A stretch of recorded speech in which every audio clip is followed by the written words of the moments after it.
Speak through the chair. So don't engage your colleague directly. You know, Mr. Speaker, I think we're all grown up. Just proceed, Senator Ledama. So, Mr. Speaker, I want to plead with you that ultimately the 47 delegations will make their choice. They will decide whether to impeach, to confirm the impeachment of the governor, or whether to give the governor another second chance to continue. The only thing that I want to persuade you today is that for the history of this nation, and also for the importance of this House, whenever you point a finger, remember that there is a finger which is pointing right back at you. And the impeachment process is a very painful process to go through. And it is important for us to know the consequences and also the unintended consequences. I don't really care how anyone votes. I think all of us will vote based on their own conscience. What I care is on the process of coming up to that vote. And this is why I want to persuade you that a committee will be able to give you and yourself and myself an opportunity to read a report that 11 distinguished members of this House would have already carried out an investigation on. They'll be able to tell you whether those charges have been substantiated or they have not been substantiated. Number two, Mr. Speaker, anything we do in this House goes on record. I'm very happy to propose the committee way because of two reasons, so that I can be able to request my distinguished Senator Asigi to second. When we go through the committee, it will not be sitting here and listening to two lawyers. It will be our colleagues telling us that we went through the documentation and we found A, B, C, and D. And based on this, these are our observations and these are our recommendations. That is issue number one. Number two, Mr. Speaker, it will also give us an opportunity to be able to show Kenyans and the world who are watching that the Senate, even though it is not a court of law, can be able to carry out the functions. Please, let me finish, and then you can call your point of orders. Senator Chirenge, what is your point of order? The very last point of order on this matter.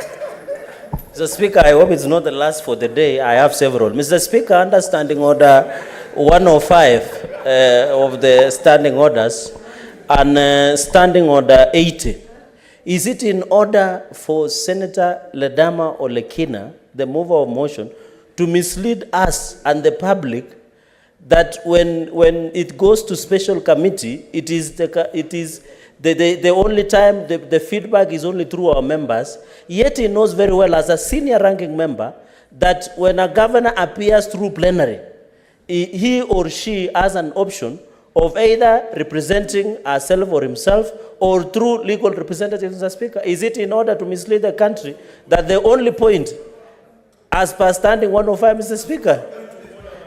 No, stop pointing Senator at me. We are not in somewhere mandamano, my friend. Senator Stop Sifuna. pointing at me. Senator Chirenge. Senator Fonandi. No, Senator Sifuna, it is only the chair who determines whether a point of order stands or is overruled. So you've made your point of order. Kindly take your seat. Okay, thank you, Mr. Speaker. Take your seat. Senator Ledama, proceed. That does not warrant being called a point of order. Just proceed and conclude. Mr. Speaker, those are points of annoyance.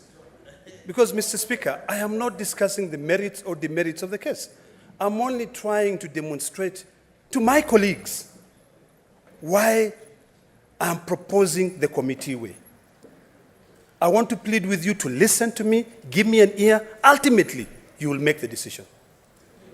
Because for me today, having been considering myself as a ranking member of this House, I've sat through maybe 4 or 5 impeachment processes.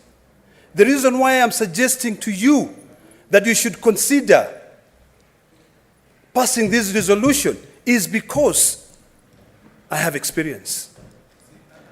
Mr. Speaker, it will be upon the 47 delegations to make a decision on whichever way they want to deal with this matter. I've told you the advantages of a committee, and I've also told you the disadvantages of a plenary.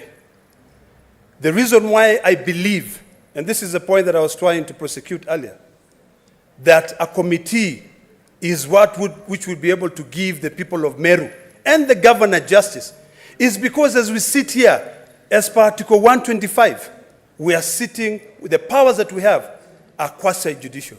We have the same powers as the High Court.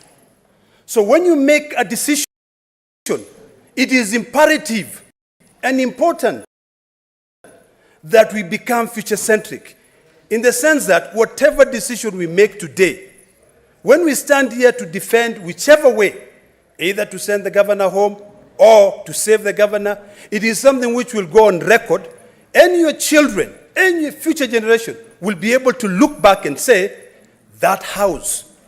Because, Mr. Speaker, I consider this house the house of union, the house of reason.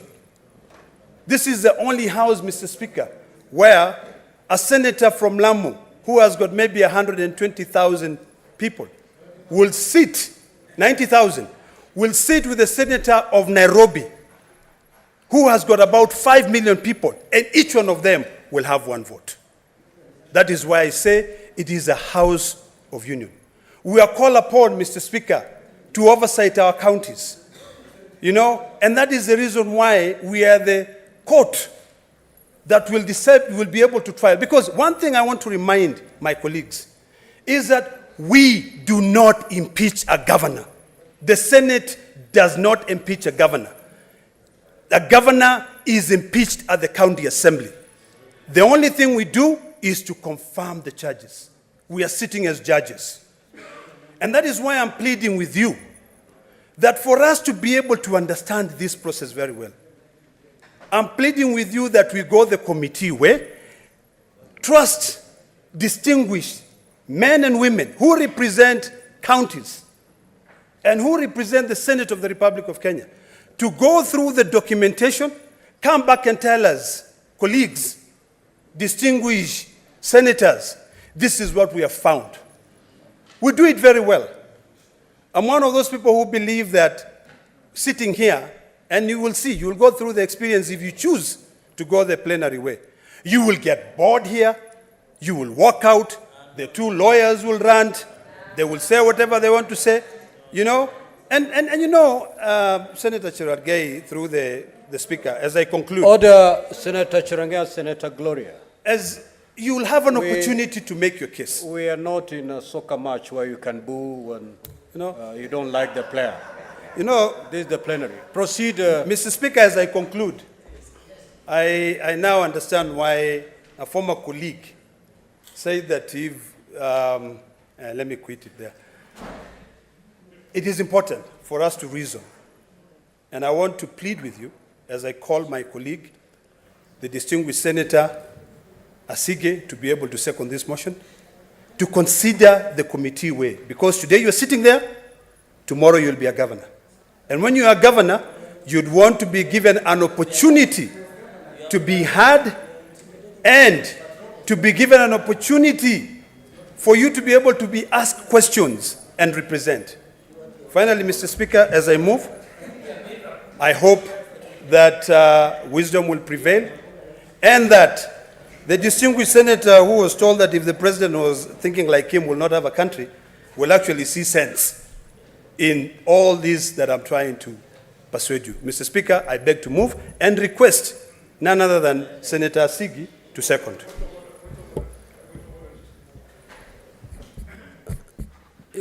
Honorable Kajuang, you know you cannot stand on a point of order when there's no senator.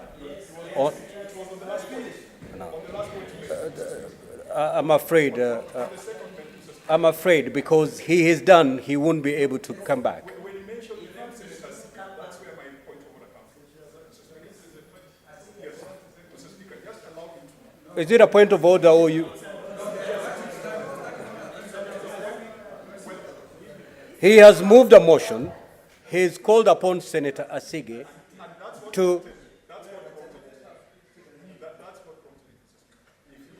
Ara, what's your point of order? Mr. Speaker, the tradition of this House is that when a member is nominated to be in a committee or a subcommittee, and their names are on the order paper, they do not move the motion, they do not second the motion. Mr. Speaker, when I look at this list, I see the Honorable Senator Crystal Asige as being member number 10 of this committee. Is it in order, looking at the precedents and the traditions of the House, to have Senator Asige be the seconder? I think there could be 60 other senators who are perfectly qualified to second, and I have no problem with Senator Asige doing it, but, Mr. Speaker, it has been our tradition that we don't do it that way. That point of order is sustained, and certainly Senator Asige cannot be the one to second this motion. Mr. Speaker, I appreciate the wisdom. Mr. Speaker, Order, senators. I appreciate the wisdom of my colleague, Senator Kajwang, and I love the fact that he's a stickler to the procedures, and that's all we're talking about here. So, Mr. Speaker, I beg to move and request Senator Sifuna to second.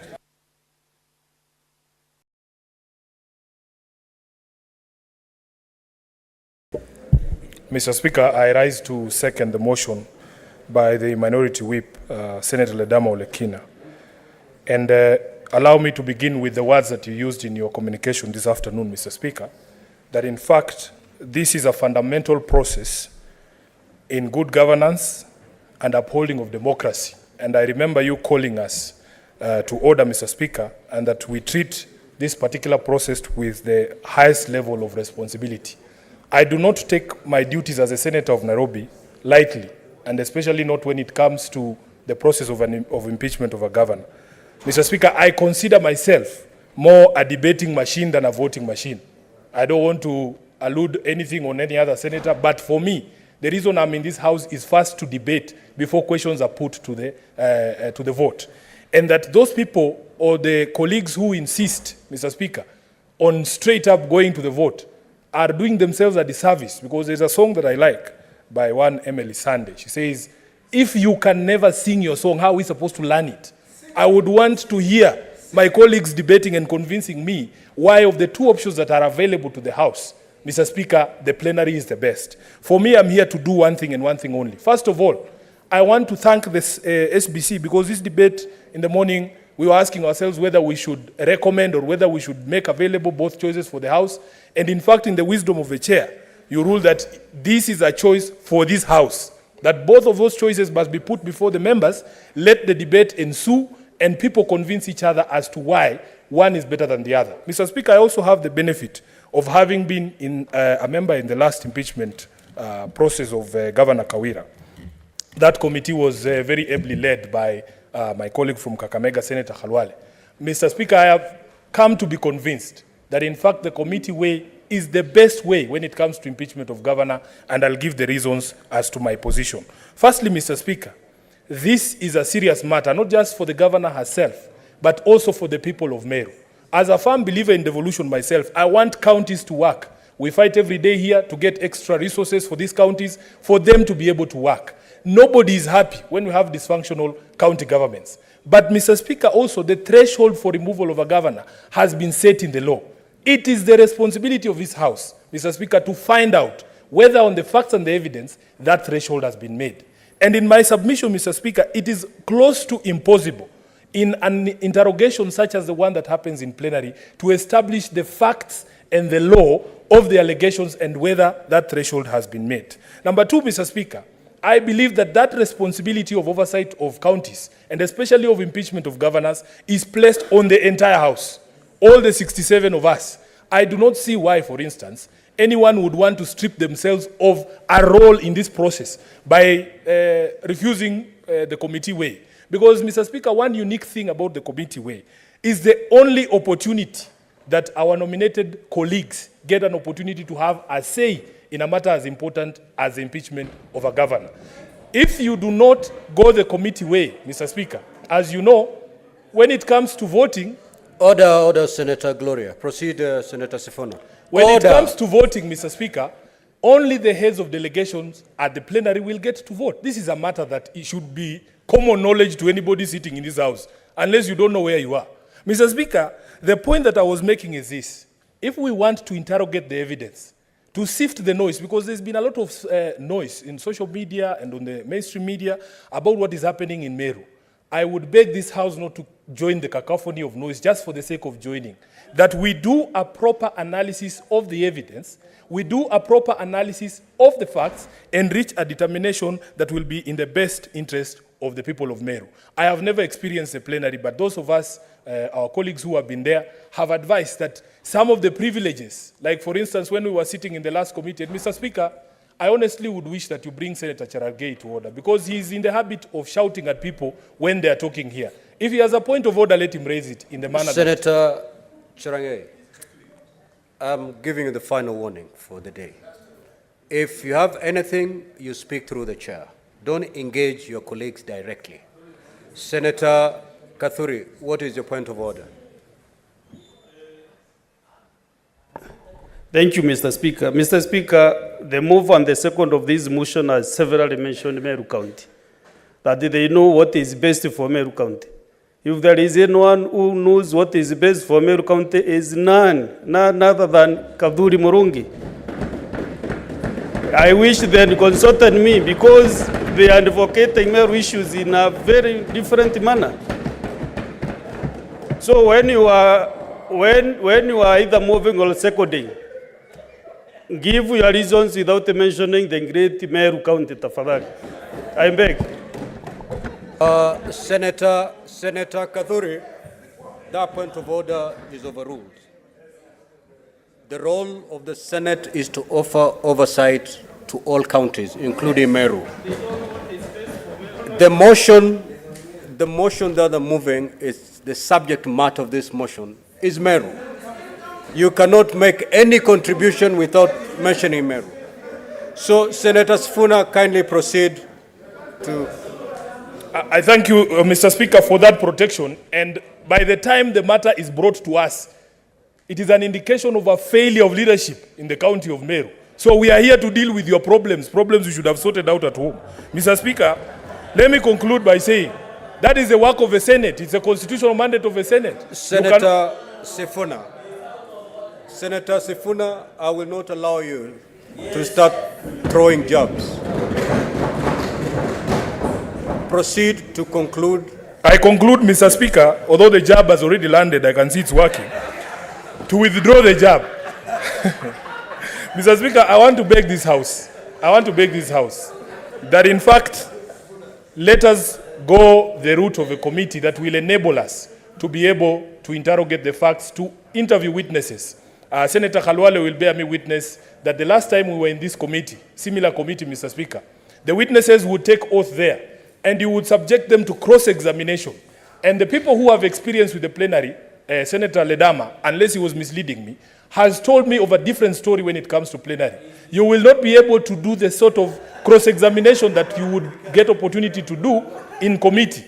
And Mr. Speaker, if indeed we are going to follow your words of exercising the highest level of responsibility in this particular matter, knowing what is at stake. And by the way, we never pretend to know what is best for the people of Meru. We said we must undertake our function, our constitutional function, in a manner that is in the best interest of the people of Meru. That is not to pretend that we know better or more than those who come from there. Therefore, Mr. Speaker, with those many remarks, I want to second this motion and hope that our colleagues will adopt the same and proceed in that particular fashion. I thank you, Mr. Speaker. Honorable Senators, kindly take your seats. Senator Omtata, unaleta matata. Tafadhali ka. Senator Karen.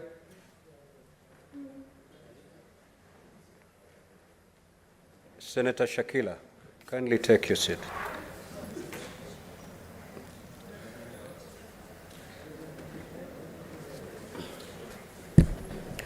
So, honorable senators, I will now proceed to propose the question. Whereas pursuant to Article 181 of the Constitution, Senator Karen, order. Senator Cherargei.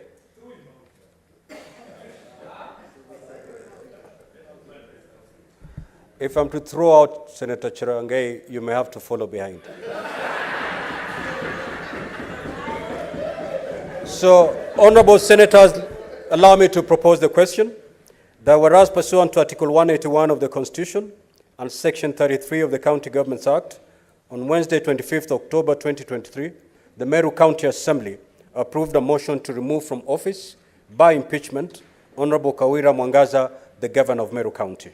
And further, whereas by a letter reference M/Cares, Volume 4/43, dated 26th October 2023, and received in the office of the Speaker of the Senate on Friday, 27th of October 2023, the Speaker of the Meru County Assembly informed the Speaker of the Senate of the approval of the motion by County Assembly and further forwarded to the Speaker of the Senate documents in evidence of the proceedings of the Assembly. And whereas pursuant to Section 33(3)(b) of the County Government Act and Standing Order 81(b) of the Senate by resolution may appoint a special committee comprising 11 of its members to investigate the matter. Now, therefore, pursuant to Section 33(3)(b) of the County Governments Act and Standing Order 81(b), the Senate resolves to establish a special committee comprising the following senators: Senator Dr. Boni Kalwale, Senator Jackson Mandago, Senator Karungo Thangwa, Senator Esther Okenyuri, Senator Ali Roba, Senator Peris Tobiko, Senator Enoch Wambua, Senator Abdul Haji, Senator Okoit Omtata, Senator Christo Asige, and Senator Shakila Abdallah to investigate the proposed removal from office of the Governor of Meru County and pursuant to Standing Order 82 to report to the Senate within 10 days of its appointment on whether or not it finds the particulars of the allegations against the Governor to have been substantiated. Now, honorable senators, we will proceed to call any interested senator to make their contribution on this motion. What is the point of order, Majority Leader? Speaker, sir, I rise pursuant to Standing Order number 111.1 on limitation of debate. This is a simple procedure which we need to agree whether to proceed by way of committee or by way of plenary. Mr. Speaker, I propose that within 3 minutes you will have convinced the House to either agree or disagree with you. Therefore, if that finds favor with my colleagues, we can limit that so that as many colleagues as possible can speak on this matter. Mr. Speaker, I invite Senator Karen Nyamu to second.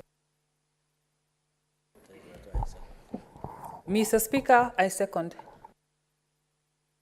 Now, honorable senators, we need not really debate the motion. We can strike a consensus that we each speak for 3 minutes.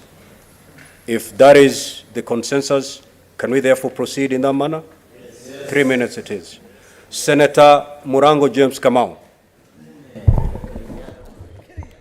Asante sana mstahiki Spika kwa kunipa hii nafasi. Ya kwanza nimesimama hapa kimasomaso mchana peupe kupinga mswanda ulioletwa na kiranja walio wachache katika bunge hili. Kwanza mstahiki Spika, nadhani sisi sio kama jongoo, kwa hivyo tuna vichwa vyetu tunafaa kufikiria.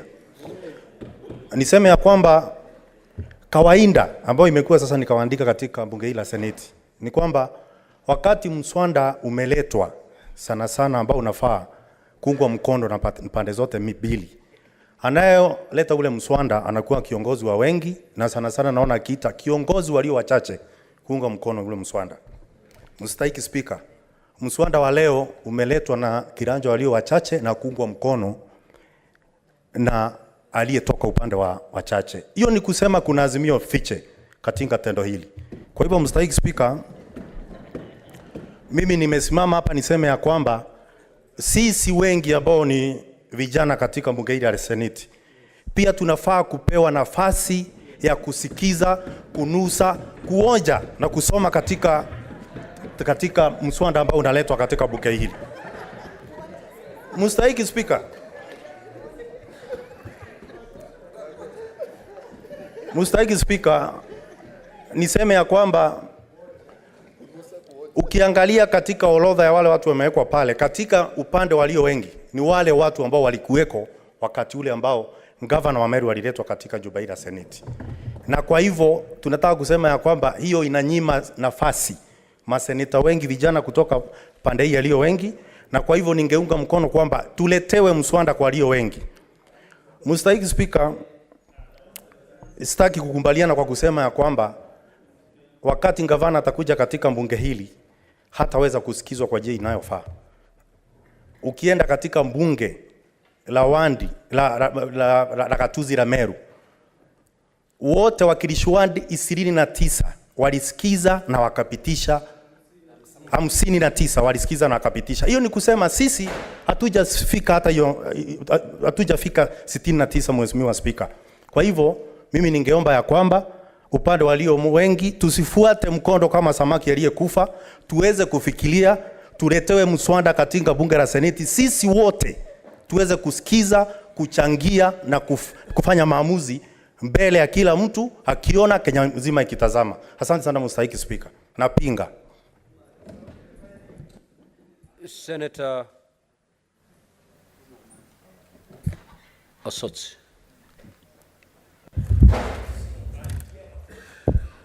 Thank you, Mr. Speaker, for this opportunity to also raise my voice on this matter. Mr. Speaker, this is not the first time this House is debating this particular motion. You remember we had a similar motion on the matter involving the impeachment of the Meru governor. We had a similar motion on the matter involving the deputy governor of Siaya. And this House, nearly 90% of the members supported the idea of the committee. And everyone who stood up gave very good and valid reason why we need to go the committee way. Sitting here and listening to the senator for Kirinyaga, I wonder what has changed, Mr. Speaker. Because we all said, and the answer is there, is the evidence, that we all said that for us to do a neat job, we will need to go the committee way and not the plenary way. So, Mr. Speaker, I just want to support the mover, Senator Olekina, that I plead with you members, let us go the committee way so that we can do a clean job, so that we can give the people of Meru the justice they're looking for. And at the same time, Mr. Speaker, we need to continue with this, the image that we have acquired as a Senate, that we are a responsible House that looks at issues critically before making a decision. Mr. Speaker, we don't want to have a situation where we'll come here, convert this House into a lynching house without looking at the issues very critically. Mr. Speaker, I've listened to your communication, Mr. Speaker. The last paragraph, Mr. Speaker, you have clearly stated that the principles and ideals of the Constitution must be adhered to in this impeachment process. Mr. Speaker, I fear that when we go the plenary way, we may not adhere to the principles of the Constitution, particularly on the issue of fair administrative action. Because the governor would require all the rights that that are provided for in the Constitution so that she can... Senator Aaron Cheriot.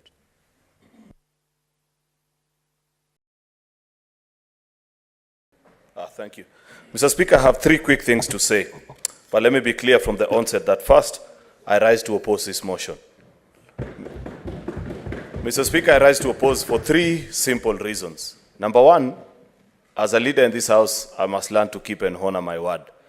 When I moved the motion in December last year to set up the committee, I was quite clear and still hold the same position this afternoon, Mr. Speaker, that there is no method that is better than the other.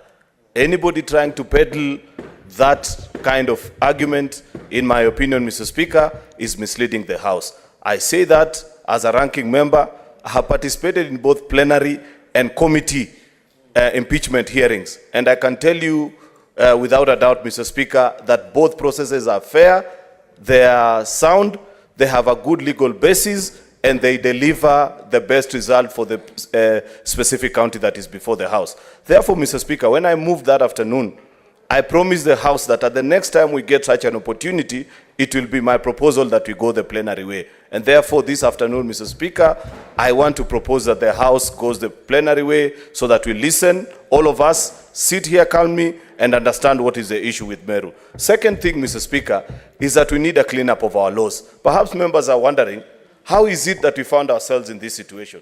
We found ourselves in this situation where this motion is being moved because, unfortunately, under our own standing orders, standing order number 80 and section 33 of the County Governments Act, Mr. Speaker, unfortunately, there is no procedure of directly going to committee. You must first, going to plenary, you must first reject a committee and then you find yourself in the plenary way. It is my proposal and submission before this House, Mr. Speaker, that at the end of this process, we must move a cleanup of our standing orders and that law so that we can provide it in a fair and a cleaner way so that the House makes a decision. Just like, finally, Mr. Speaker, the decision of the committee, unfortunately, if they choose to absolve the governors of the blame, that is the end of that particular process. That is something that we must review, Mr. Speaker, eventually when you are done with this process, so that the House can have a footing and a final say on such matters from start to finish, so that eventually all the 47 delegations of this House gather and make a decision. Finally, Mr. Speaker, I want to plead with our colleagues, even if you're pursuing a particular interest, don't be unfair on the House. Don't cast aspersions to the House and believe that for whatever reason, members will suddenly not reason, that the only way you can concentrate is if you're reduced from being 67 to only 11 of you. I don't think that is fair to the House. The same way I will sit at a... Senator Haji Mwenye Faki. Asante Mheshimiwa Spika kwa kunipa fursa ya kuchangia mswada huu. Mheshimiwa Spika, kubanduliwa mamlakani kwa gavana kwa kupitia njia ya impeachment ni jambo muhimu sana na jambo ambalo linatoa matatizo makubwa kwa yule ambaye anabanduliwa. Kwa sababu ukibanduliwa mamlakani ina maana kwamba huwezi kukaa katika ofisi ya umma kwa kazi yoyote ile ambayo utakuwa una nia ya kuifanya. Kwa hiyo Mheshimiwa Spika, ni lazima tumpe yule mhusika nafasi nzuri ya kuweza kujitetea kutokana na mashtaka ambayo yanamkabili. Mheshimiwa Spika, njia ya kamati ni njia mwafaka kabisa ambayo inampa mhusika nafasi nzuri ya kuweza kujitetea na kusikiza yale mashtaka ambayo yataletwa mbele yake. Mheshimiwa Spika, japokuwa Seneti nzima, yani kupitia kwa hadhara, yani plenary, ina nafasi sawa na kamati, Mheshimiwa Spika, lakini tumeona katika historia ya impeachment ya Mheshimiwa Sonko, Mheshimiwa Waititu, hawakupata fursa nzuri ya kujieleza kwa sababu kazi yenyewe ni nyingi na inatakana ifanyike kwa muda wa siku 2. Mheshimiwa Spika, wiki iliyokwisha hapa tulikuja mawaziri wawili walirudi bila kupatikana kwa kuwa tulikuwa hatuna quorum katika bunge hili. Mheshimiwa Spika, tukikaa hapa siku ambayo itakayotakana kukaa, na tunajua mara nyingi asubuhi wa maseneta huchelewa kufika katika bunge hili. Kwa hiyo Mheshimiwa Spika, itakuwa ni aibu kwamba nafasi ya kusikiza kesi inaendelea, wale ambao wataamua kesi hawako mahakamani, lakini kesi inaendelea kusikizwa bila ya wale watakaoamua kuwako mahakama hili. Mheshimiwa Spika, mimi naona njia mwafaka ni kuwa na kamati, na kamati ile ni maseneta wote, wale ambao watachaguliwa ni maseneta kama maseneta wengine. Mheshimiwa Spika, hii kadhia ya kuweza kubandikia kamati masuala ambayo hayakuweza, kwa mfano